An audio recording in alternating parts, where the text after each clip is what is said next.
Hi there, Lindsey Sparks here with the next episode of Read by the Author. Today we continue Echo in Time, the first book in the Echo Trilogy, read by the author, which is me, Lindsey Sparks.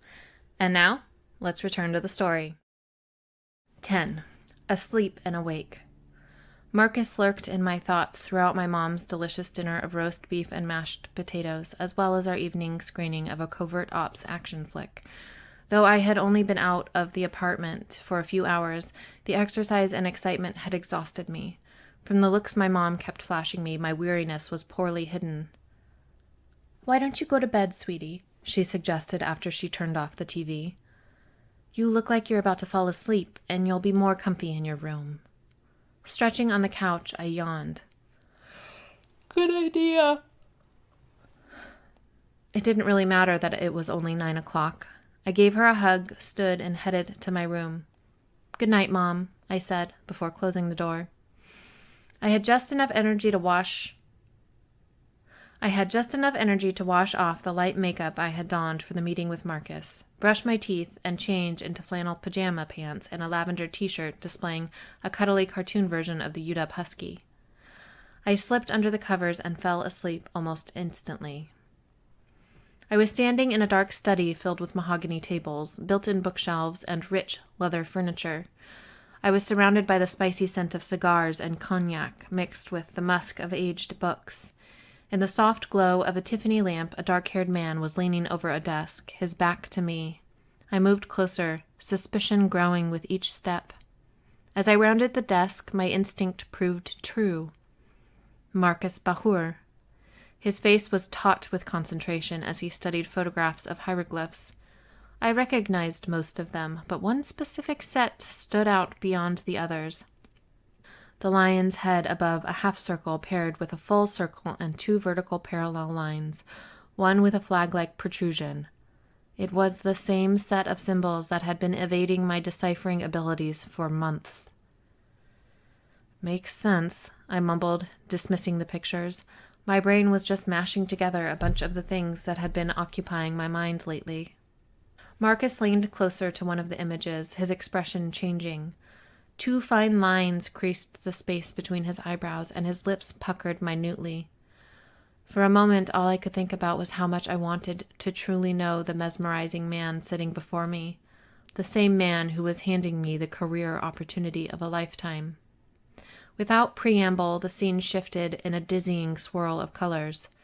Marcus was the only constant in the chaos, remaining seated as the frenzied colors surrounded us. I became nauseated and had to close my eyes as I waited, hoping the endless swirling would stop. When I opened them again, I gasped. Marcus was still sitting in front of me, but on a short, gilded stool instead of an oversized desk chair, and he was shirtless. His golden brown skin glowed in soft firelight.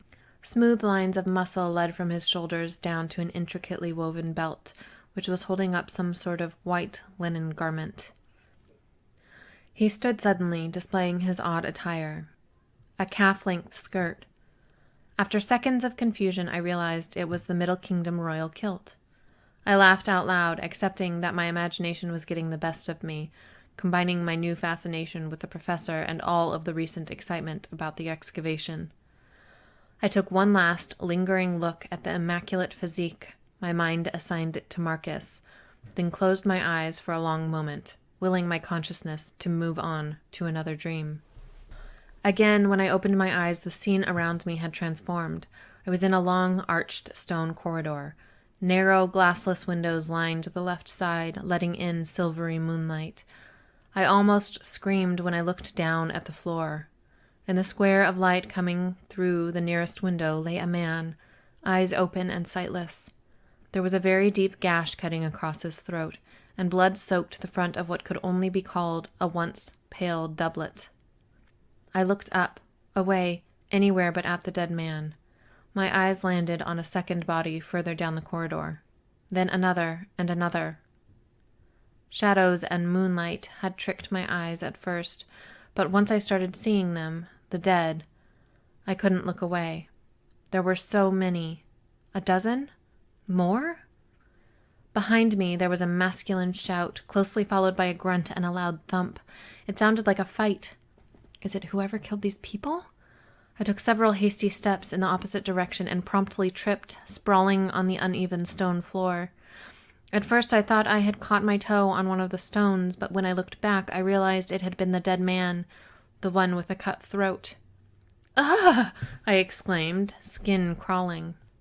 Carefully, I stood and started picking my way down the hallway, away from the sounds of men fighting. I had just stepped over the sixth body, a beautiful dark-haired woman in a burgundy and gold gown, whose neck was bent at a very unnatural angle, when I heard a guttural gasp, and the sounds of fighting stopped. I froze. The sound of rusty hinges preceded footsteps and two low, whispering voices. They were behind me and getting louder. I found the alcove of a door a little further down on the right side of the corridor and hid in its shadows, pressing myself into rough planks of wood. As the voices drew closer, I realized that one of the whisperers was male, the other female. I held my breath as they neared my hiding place. "Too quick! I don't know how he keeps finding me," the woman whispered. She let out a harsh sob. "Oh, God! Jane!" I could just see the top half of her cloaked and hooded body as she dropped to her knees and bent over the woman with the broken neck. Her shoulders shook as she rocked back and forth, murmuring something to the dead woman.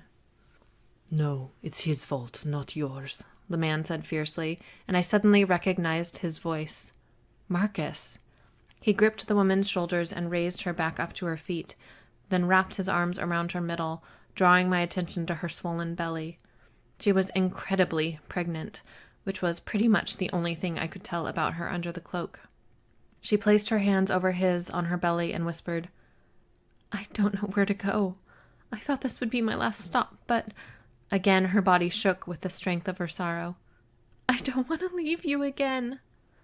"Shh." Marcus's voice was soft, soothing. "You must trust that you will find me." The woman turned in his arms and reached up a pale hand to cup the side of his face.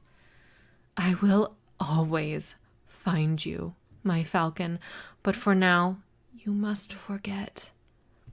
As she said forget, the look of adoration slipped off Marcus's face, and the woman withdrew her hand. A door banged open further down the corridor, and I turned my head to look.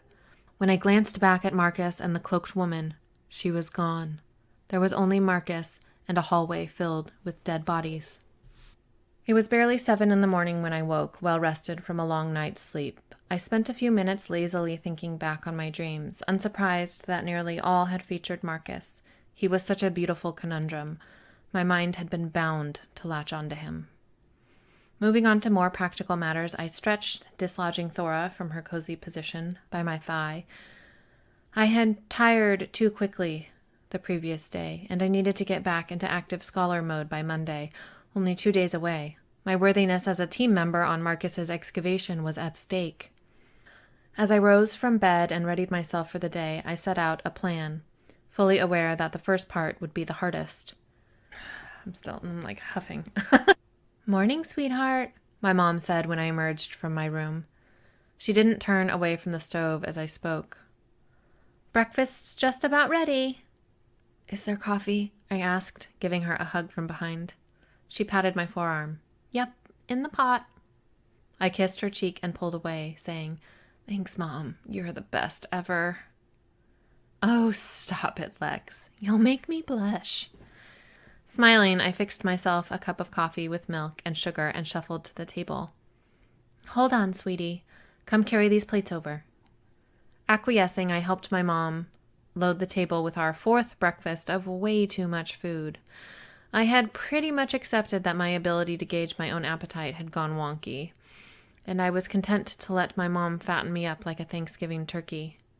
The current layout included blueberry muffins and a small mountain of breakfast burritos, most of which I would probably end up consuming. "Are you going somewhere?" my mom asked, setting her coffee on the table and sitting in her usual spot. "What? How'd you know?" "Your clothes, Lex. You're already dressed. Usually that doesn't happen until at least noon, if ever." Laughing, I shook my head. Yeah, I have some errands I need to run on campus. Some books to renew at the library, a little research to do, the usual. I lied. I thought the quarter hadn't started yet. My heartbeat sped up and I felt guilty for the coming lies. Necessary lies. No, you're right. But that's the life of a grad student, working on research projects even though the rest of the school's on break. Plus, with the excavation... She sighed, clearly preferring that I stay on the couch for another day of mom-monitored relaxation and recuperation. Do you want me to come with you? While I would love your company, Mom, you'd be bored to death. Plus, I'll be able to do everything faster on my own. You'll just be on campus? Yeah, I said, cringing on the inside. Damn, I hate lying to her. Well, I know I can't tell you no. You're an adult, but promise me you'll come home right away if you feel yourself getting worn out. I smiled, feeling like a worthless piece of donkey crap. Of course, Mom.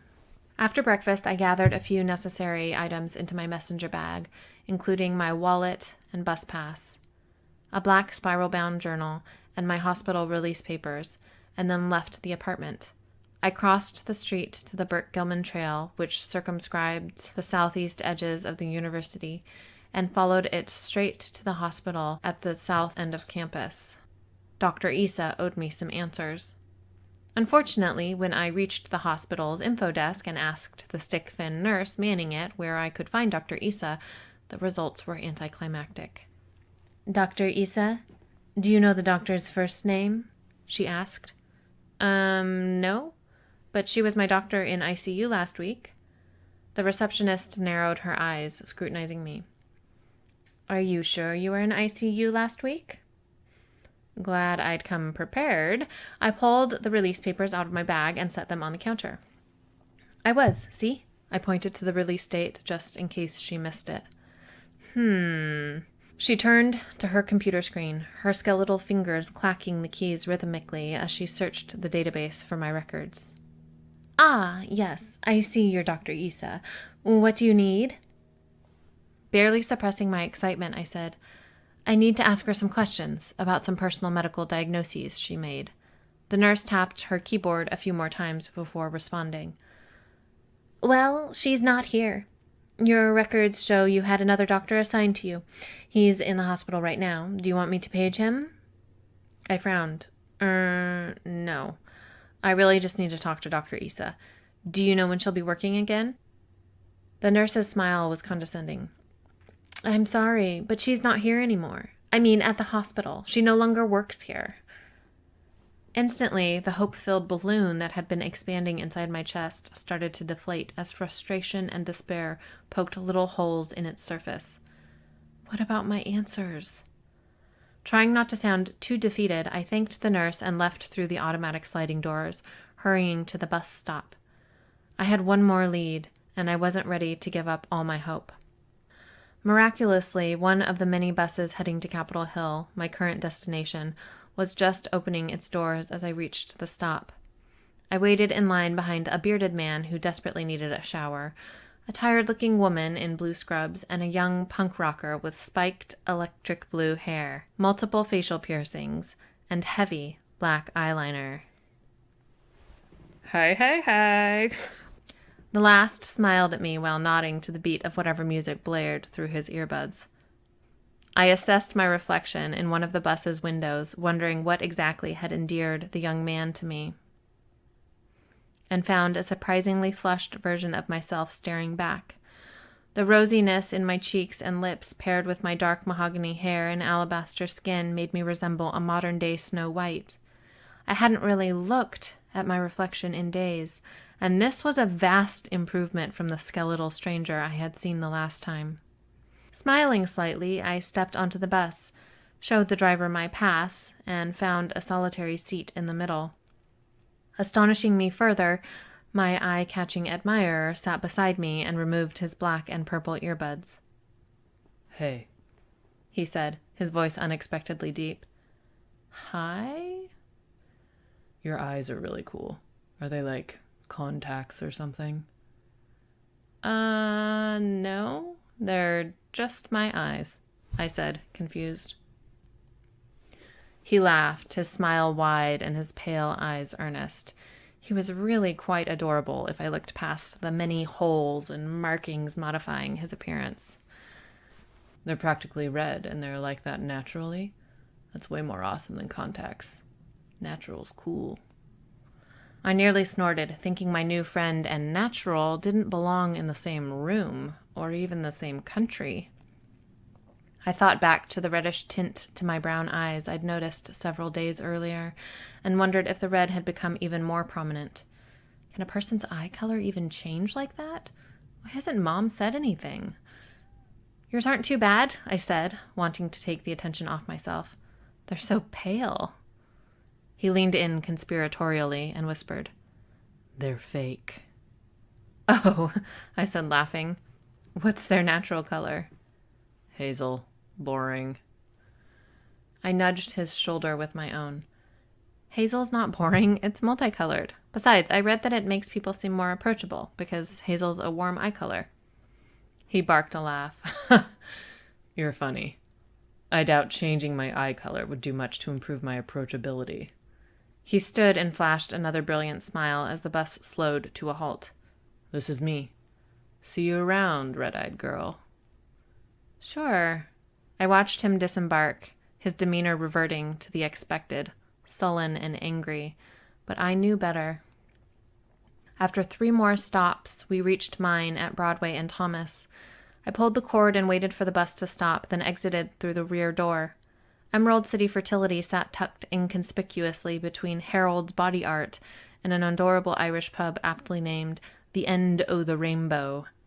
Depending on my luck in the clinic, I thought I might end up sitting on a stool in the Rainbow in an hour or 2. Taking a deep breath, I approached a glass door stenciled with Emerald City Fertility in clean white lettering and pulled it open. I had to climb a narrow set of stairs to reach the fertility clinic's nearly empty second-floor waiting room. Only a young couple occupied 2 of the cushioned chairs, holding hands as they nervously examined their surroundings. "Can I help you?" a young, blonde receptionist asked. I wondered if she ever had issues with her hair sticking to the pink lip gloss smothered on her lips. "I hope so," I said, approaching the desk. "I'd like to talk to Dr. Lee. I don't have an appointment, but I can wait if he can squeeze me in between patients." She smiled indulgently, looking like an all-American cheerleader, and explained, "Dr. Lee doesn't usually see anyone without an appointment. If you'd like to make an appointment for a later date, we can schedule that now. We usually start with a 2-hour consultation that includes both partners." "Partners? Consultation?" "Oh, I'm not here as a patient," I clarified. "My mom was. I guess you could say I wouldn't be alive without Dr. Lee. I've been meaning to stop by for years, and I was in the neighborhood, so I guess I thought I'd just come in and thank him." Lying was becoming as natural to me as breathing. It disgusted me. The receptionist's expression transformed as I spoke, turning from fake warmth to genuine excitement. "Really? We rarely get to see the children as adults. I'm sure he'd be delighted. Can you wait here while I check with him?" "Sure." She hurried down the hallway and disappeared around a corner, returning less than a minute later. "If you'll follow me, Miss Larson, Alexandra Larson. Miss Larson, I'm going to put you in the consultation room. Dr. Lee will join you in a few minutes." "Thank you." I sat on a comfortable couch set against the wall on the left side of the room and took out my journal. I started writing down questions that might give me some hints about my biological father. I had nearly a dozen listed when the door opened, admitting a dignified, middle-aged man with gray-winged hair and a kind face. His slacks and dress shirt made him appear more like a lawyer than a doctor. "Alexandra Larson, I'm Dr. Lee." His tone was friendly, his voice deep. Standing, I accepted his outstretched hand, noting its dry warmth, and smiled. "Hello, Dr. Lee. It's so nice to meet you." "Well, we've actually met, but it was a long time ago, and you were about this tall," he said, holding his hand less than 2 feet above the blue carpet. I laughed and sat back down. "Oh, I didn't know." "Of course not. I remember your parents well. Lovely people." He sat down in a leather chair across from me, a medical file resting on his lap. So what can I do for you, Alexandra? Well, I wanted to thank you for helping my parents and, I guess, helping me. He smiled modestly. You're more than welcome. Helping young families is my passion. I hesitated, holding my breath, and then expelled it in one long question.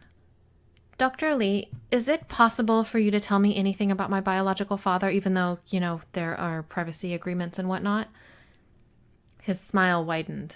I have yet to meet a child created through artificial methods who didn't wonder that very thing. Unfortunately, as you've already pointed out, there are privacy and confidentiality issues. I slumped against the back of the couch.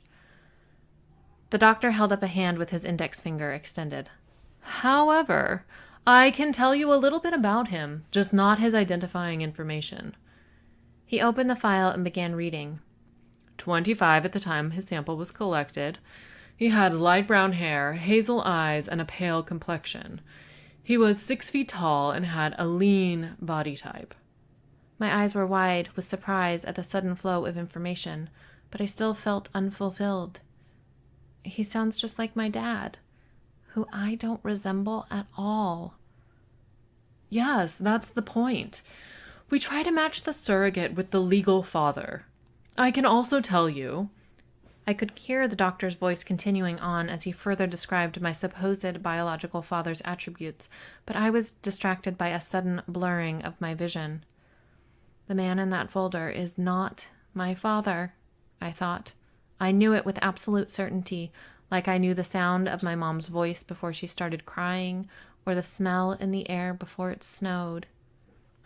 For several nauseating seconds, the world disappeared into a swirl of colors before resettling. I was standing in the center of the fertility clinic's dark waiting room. It must have been the middle of the night, as the only illumination came from the glitter of city lights through the windows.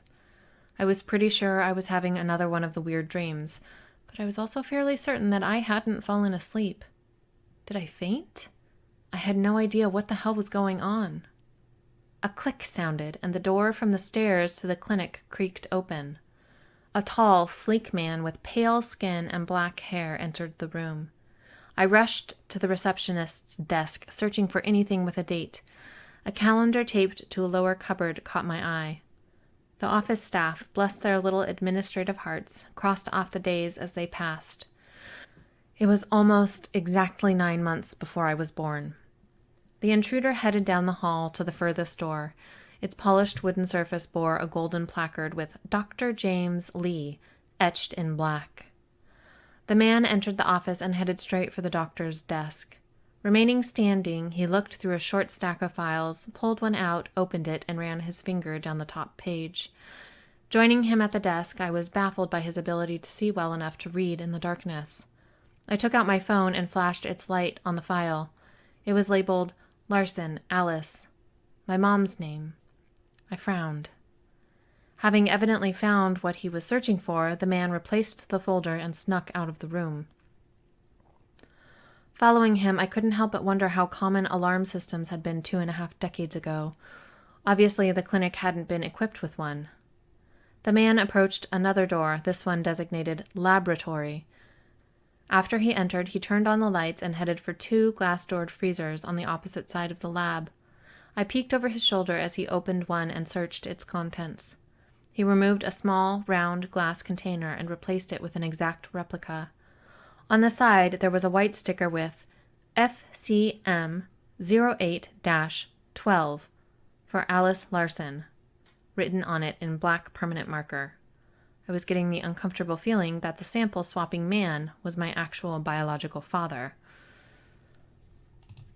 I was really trying not to acknowledge that I was staring at his semen in the replacement container. Gross. Abruptly, the man turned, and nearly black eyes stared out from strikingly familiar features. My eyes. Aside from the color, high cheekbones and square jaw were reflected on the stranger's face. Oh my God. I was absolutely certain that the breaking and entering semen replacer was my father. Within seconds, he was trotting out the lab door. He hurried back to the waiting room, out through the clinic door, and was down the stairs and vanishing into the night before I could fully process what had just happened. And I can tell you with certainty that he's successful in what he does now. You most definitely received the best genes available. You're a lucky woman, Alexandra, the doctor stated, finishing his description of a man I wasn't remotely related to. I blinked, clearing the remnants of the vision and steadying my shock. Dr. Lee, thank you so much, I said, hoping my gratitude was appropriate for the words I hadn't heard. I really didn't expect you to be so generous with your information. You're a very kind man. Thank you. Oh, well, thank you, and you're welcome, he said, sounding a little flustered. I smiled, hoping he couldn't tell my heart wasn't in it. I should go. You have a sweet young couple waiting for your help, and I don't want to keep you from them any longer. Did I really just see my biological father in a dream while I was awake? I need to get the hell out of here. Well, you're right. His smile was genuine as he stood. I'm glad you stopped by. It's nice to know one's work is appreciated. Oh, believe me, doctor, your work is appreciated as much as any can be. You're too kind. He escorted me out of the clinic, shaking my hand again at the top of the stairs. My heart rate was nearing Olympic sprinter levels by the time I stepped out into the damp midday air. Adrenaline was coursing through my bloodstream, fueled by the excitement and insanity of what I had just seen. My biological father breaking into a fertility clinic, replacing sperm samples. In a goddamn vision. It can't be real, I thought. But the dreams, visions, had proven true multiple times before. It can't be real, but it has to be real. People believed contradictory, even hypocritical things every day, but this was really pushing the boundaries. I wish I could talk to Dr. Issa. She knows something. I know she does. Feeling like a crazy person, I headed for the bus stop across the street. A painted shop sign behind the stop caught my attention. The Goddess's Blessing. Based on the items displayed in the wide front window, it specialized in the unexplainable, from the mysterious to the magical, and of course, fortunes. Well, it just so happened that I was dealing with something pretty unexplainable at the moment. Maybe someone in there can explain it, I thought as I veered around the bus stop, determination lengthening my strides. It was either that or accept that I had flown so far over the cuckoo's nest that I'd mistaken it for a rainbow. After all, the dreams that I dared to dream really were coming true. Chapter 11. Discovery and Acquisition. A crystalline chiming punctuated my entrance into the cluttered shop.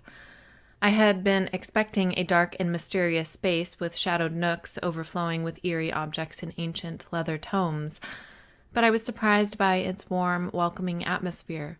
Bookshelves lined the walls, many filled with shiny new paperbacks. A rainbow of crystals and tiny glass bottles decorated several bookcases from floor to ceiling, each item with its own sign proclaiming this or that mystical property. Tables were arranged close together throughout the shop, displaying spicy incense, aromatic candles, and a variety of odd items I would have been hard-pressed to identify. The cheerful atmosphere was somewhat of a letdown for my first venture into an occult shop. Is it too much to ask for a few shrunken heads and some eye of newt? "Can I help you, miss?"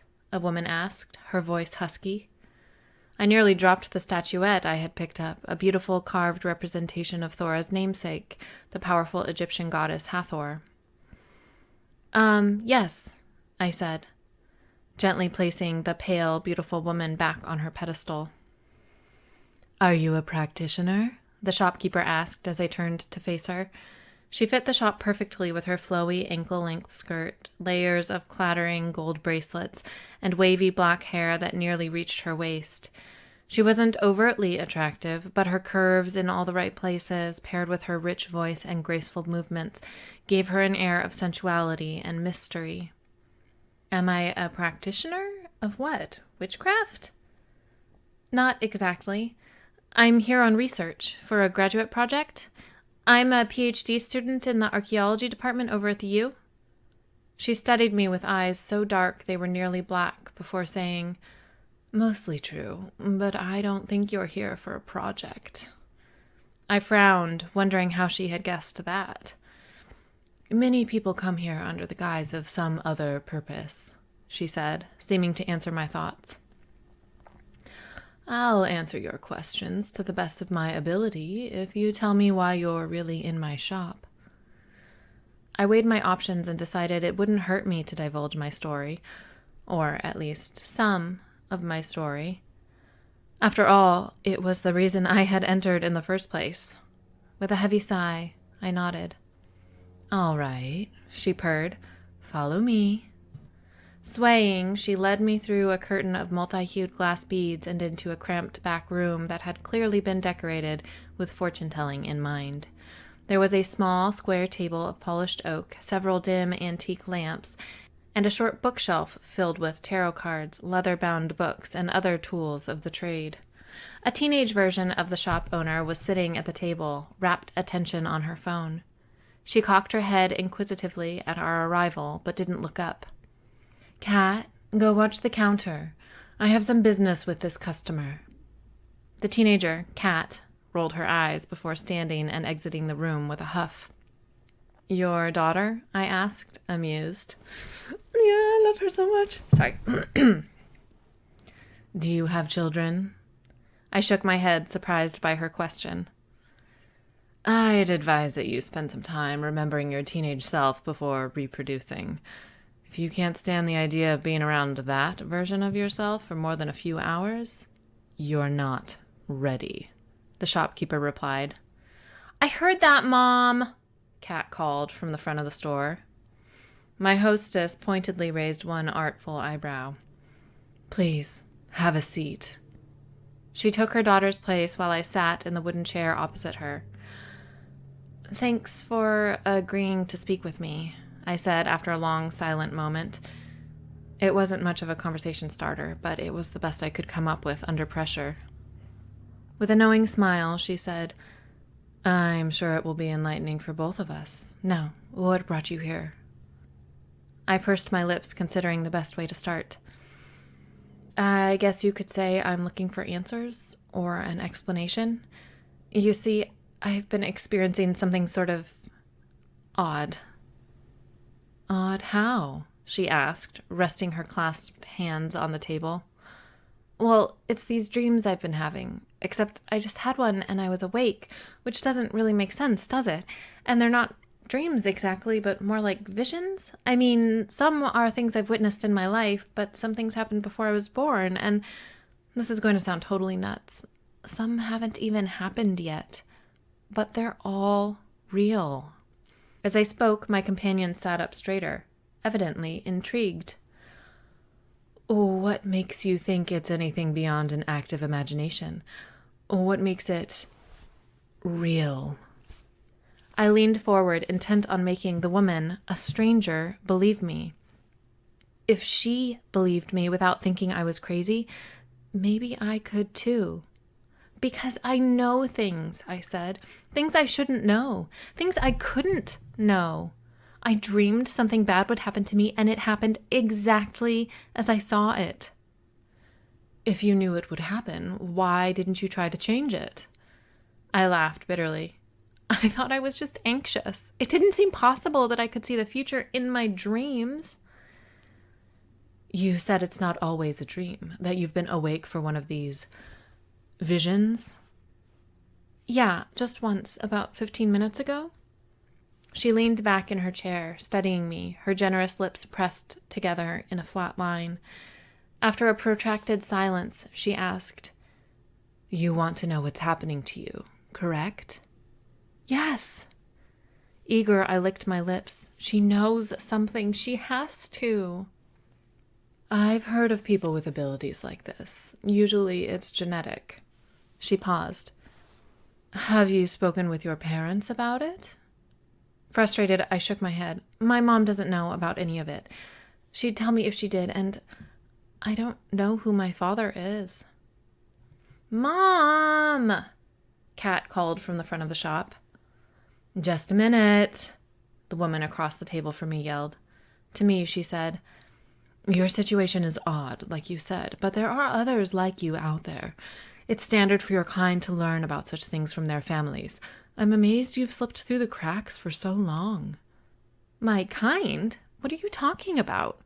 My hands gripped the edge of the table so firmly that my nail beds were turning white. The muffled sound of Kat's voice, along with a deeper male voice, grew louder from beyond the beaded curtain. Yes, your kind. The woman seemed to be struggling with something as she stared into my eyes. Her head turned toward the doorway, and almost inaudibly she whispered, I'm truly sorry, but I can't tell you more. Just know there are others like you, and they will find you.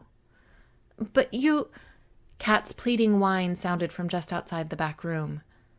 But she's busy right now. My dear girl. Oh, shit. What was his accent? My dear girl. Nope, that's not it. My dear girl. Nope. Nope. My dear girl, your mother is never too busy for me. You know that. I must see her immediately. A familiar, faintly accented voice said, Oh, you have got to be kidding me. Hey! Kat's outraged admonition came just before a well-dressed man walked through the beaded curtain, making the pieces of glass clack excitedly. His eyes widened when they met mine, then narrowed slightly as he turned to my hostess. Marcus? I asked, stunned. He was the last person I would have expected to run into in a quirky magic shop, and seeing him triggered a deluge of images from the previous night's dream.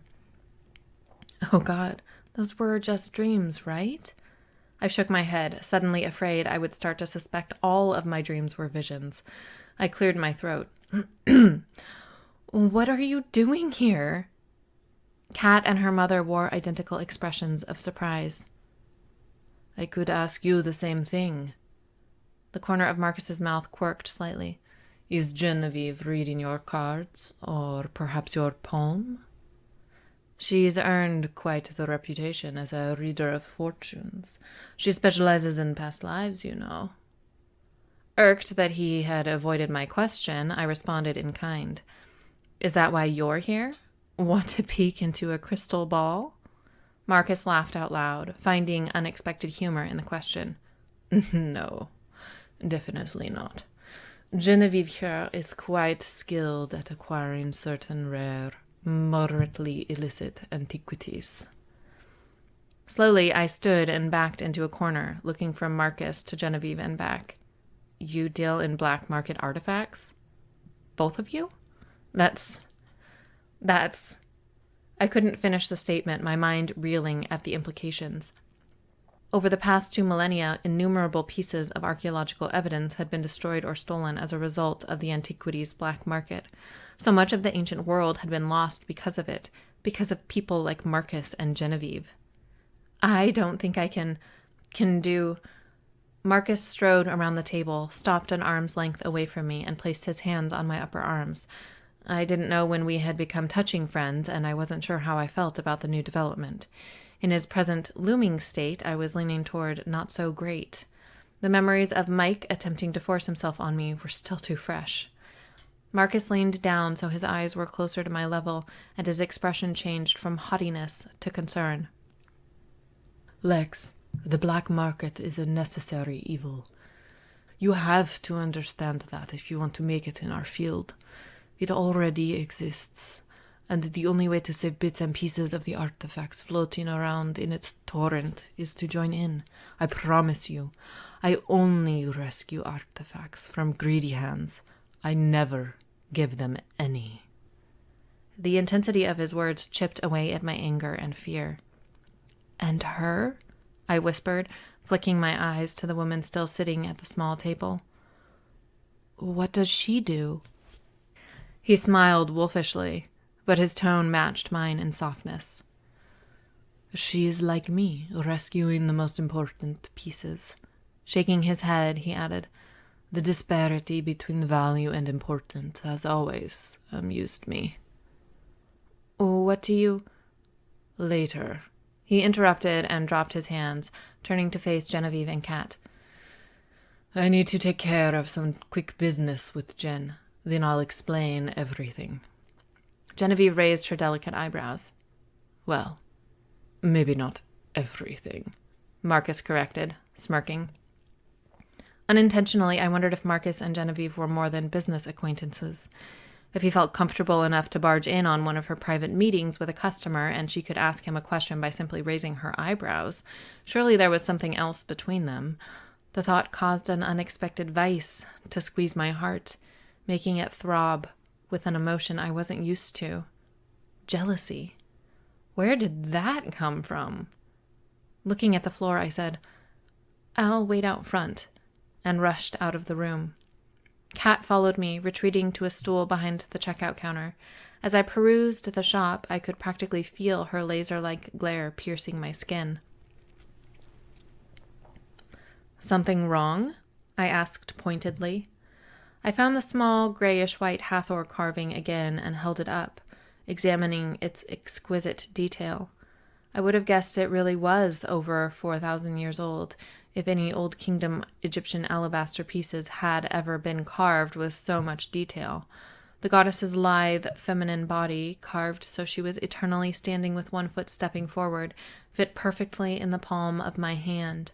Her exquisite face stared back at me with such determination, I almost expected her to open her mouth and make some godly demand. Still glaring, Kat grumbled, "Are you, going out with him or something?" It took me a few seconds to shift all of my attention to her. "Am I dating Marcus?" I asked, incredulous. "Yeah," Kat said, rolling her eyes and sighing dramatically. I snorted.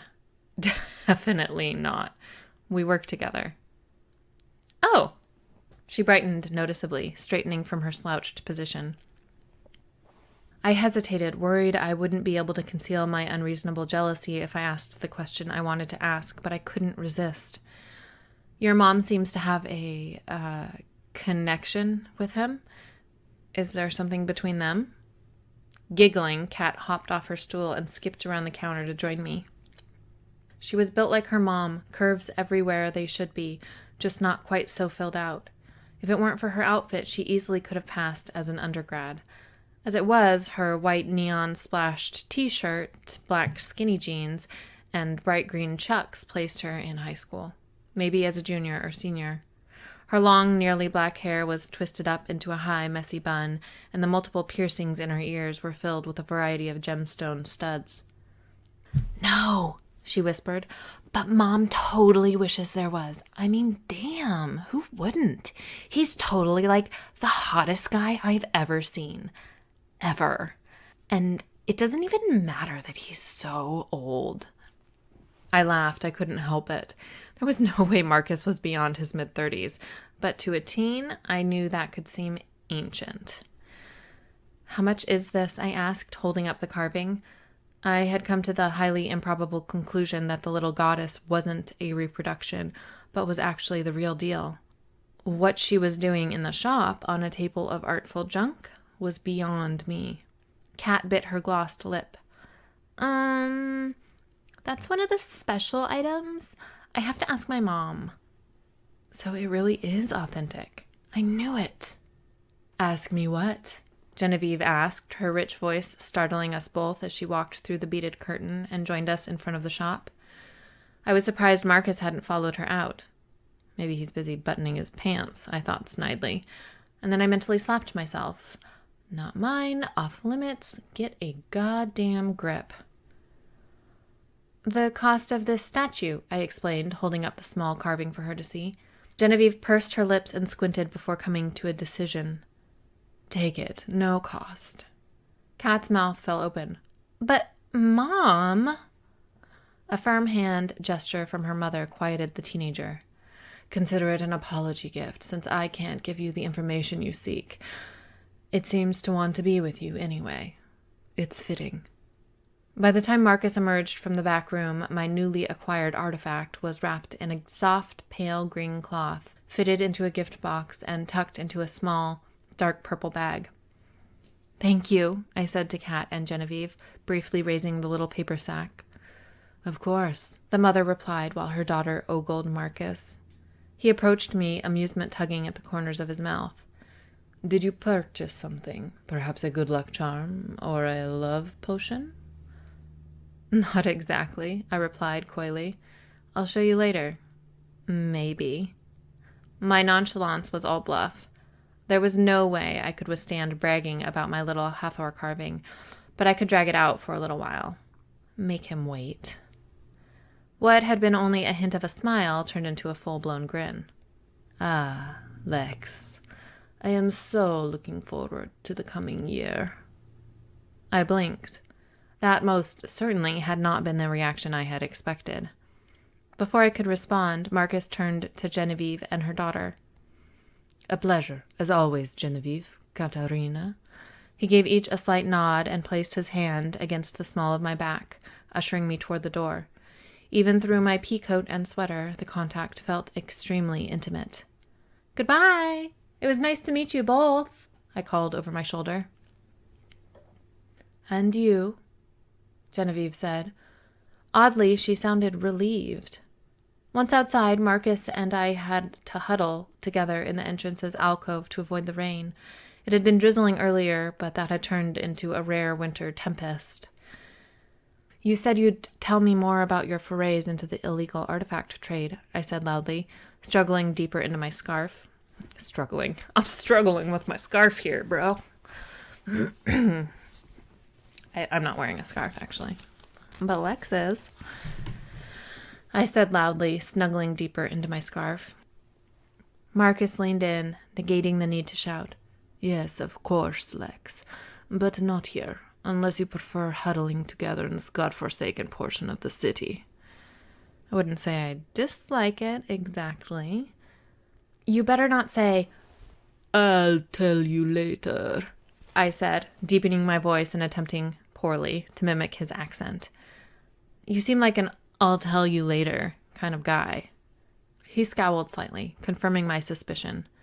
Leaning in a little closer, Marcus said, "Might I suggest we take refuge in my car?" Who the hell talks like that? I wondered, but nodded with enthusiasm anyway. I was equally as excited about the prospect of dryness as the promise of answers. "Where'd you park?" He pointed to an unbelievably suave gunmetal gray coupe parked 3 cars away on our side of the street.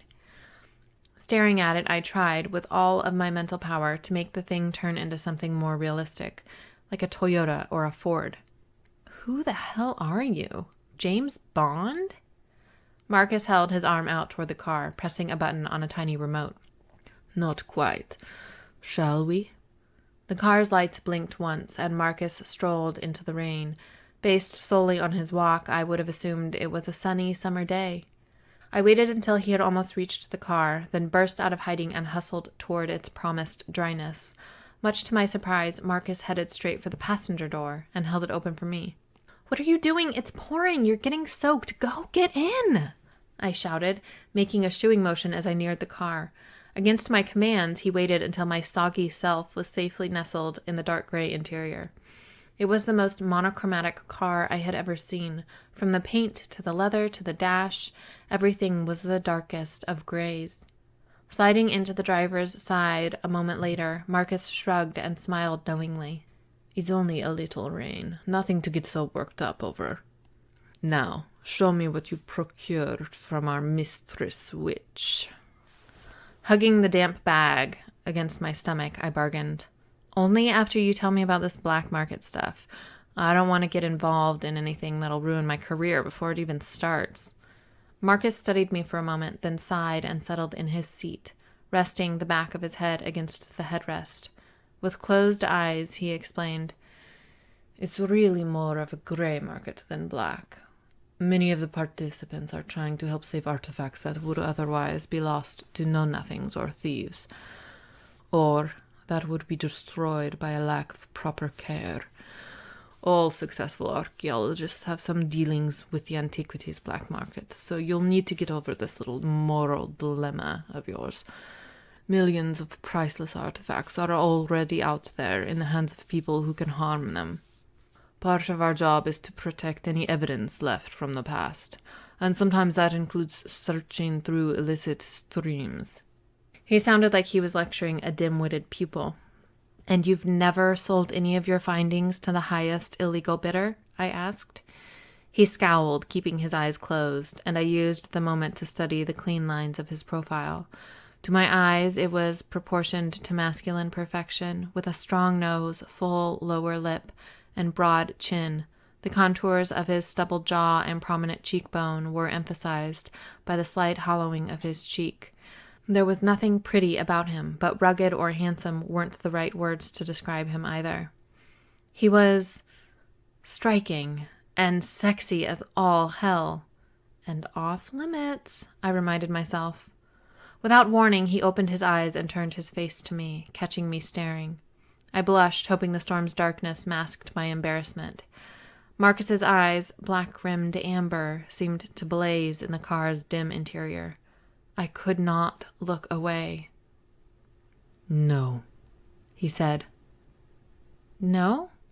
No what? I asked, confused. Smiling faintly, he held my eyes. No, I've never sold any pieces to the highest bidder. I don't deal, Lex. I buy. Oh, that's good. Looking into his eyes for too long was like staring at a solar eclipse, sure to cause blindness. Or at least it felt that way. I blinked slowly, seeking a respite from their natural intensity.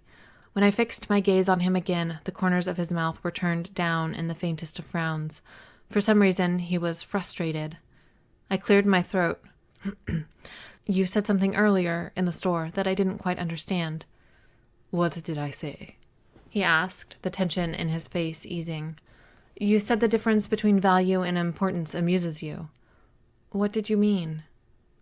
I really was curious, but the true motive behind my question was to distract him from whatever I had done to trigger such frustration. Ah, yes. You see, many of the wealthy love to collect antiquities because they want to impress their friends. For the most part, as you know, they haven't the faintest clue as to how to preserve what they acquire. Fortunately for you and I, most of them don't really know anything about their illegally gained pieces, other than that they come from some famous excavation or they're made of precious materials. But the people like us, we desire the items of importance, those that tell some vital piece of information about the past. The facts we usually hunt on the black market are rarely the most valuable in the eyes of collectors. I listened closely and nodded when he finished. That makes sense. Kind of like people who buy a really expensive bottle of wine for the brand, not realizing the actual wine might not be as good as the wine in a much cheaper bottle, I said, using some of the knowledge my winemaker dad had instilled in me growing up. Precisely, Marcus agreed. Okay. The rain had decreased to the usual soft drizzle, and I reached for the door handle. Lex, Marcus said before I opened the door. Where are you going? To the bus stop. I thought I'd head home. When I saw the confusion wrinkling his brow, I added, I'm kind of tired. It's been a long morning. Ah, I'm on my way back to campus. I'll give you a ride. Oh, thanks. I'd appreciate that, I said, truly grateful. I really hadn't been looking forward to heading back out into the rain. Marcus's responding smile was mischievous as he started the car. Besides, we have to finish our game of show and tell. I told you about the black market. He said the last two words like they were the name of a scary monster. Now it's your turn to show me what's in the bag. I laughed. I almost forgot. The look he gave me as he pulled away from the curb seemed to say, I'm sure, with heavy sarcasm. As he drove, I pulled the little box out of the bag and lifted its lid. The carving was swaddled like a mummy in layer after layer of soft cloth, but I managed to unwrap it eventually. I studied the miniature goddess in the dim midday light. She was unusual for a Hathor depiction, though the traditional ankh was dangling from her fingers at her side and her head was crowned with the usual graceful cow horns cradling a sun disk. She was also holding a wedget, an eye of Horus, in front of her stomach. I had been examining the statue so intently that I hadn't noticed the car stop. Looking up, I saw the bright red light of a stoplight and could feel Marcus's eyes on me. "See?" I said, holding Hathor up for his inspection. He breathed in sharply. "Lex, where did you get that?" His voice held a chill I didn't understand. You're kidding, right? From Genevieve's shop?" He waved my obvious explanation away. "I know that. I mean, where in her store was she keeping it? This is the type of thing she usually reserves for me." I puffed up, excited I'd found something Marcus wanted. And I'd found it first. It was on one of the tables. "Isn't she beautiful?" "Yes, quite," he said softly. We were moving again, the road drawing his attention away from the carving in my hand. "Can you tell what the stone is?" I asked, testing him. "Alabaster. True Egyptian alabaster." Damn. And what's unusual about it, aside from the amazing detail, I mean? "Her accessories." Double damn. What period is it from? "Old Kingdom, 6th Dynasty." You got all of that from a 10-second glance? I asked, dumbfounded. Again. If those were the observation skills of a truly talented archaeologist, then I had no business in the discipline. "No." I scoffed. "So what, you've seen it before?" "Yes." Which, much to my annoyance, meant I hadn't found it first. "Where? When? That's not fair!" He rolled over my indignation as if it were non-existent. "She belonged to my sister." Again, I was stunned. "Your sister? Where'd she get it? And why the hell did she give it away?" "She acquired the statuette a long time ago, though I don't know from where, and she didn't give it away." He paused, frowning. Many of her things were shuffled around, and many were lost after she died." "Oh, Marcus, I swallowed several times, unsure of what to say. I wanted to know where Marcus's sister had obtained the statuette, but it really wasn't the time to ask. "I'm sorry. I didn't know." Bringing the car to a stop, Marcus said, "I never expected you would." He looked at me, a small, sad smile on his face. "It was a very long time ago. Don't waste your sympathy on me." "But—" "Enough, Lex. I'm not fond of talking about her." He shifted his eyes to stare out the windshield. "We're here." Surprised, I looked around and found my brick apartment building just beyond the passenger side window. I had been so focused on Marcus and the carving that I probably wouldn't have noticed if we had run over someone during the drive. I turned back to him, holding up the statuette. "You should take this. It was your sister's, and—" He reached over, plucked Hathor out of my grasp, and began rewrapping her in the pale green cloth. He tucked the bundle in the gift box, and that in the bag, then set it on my lap. "No, she belongs to you now." Finally, he met my eyes again. "Just take good care of her." I nodded, my mouth dry.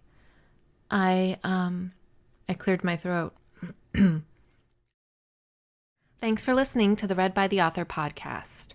To find out what happens next in the story, stay tuned for the next episode. You can also find Echo in Time, as well as the rest of the Echo Trilogy, in ebook, paperback, and professionally narrated audiobook format through all major book retailers, and libraries too. Until next time, happy reading!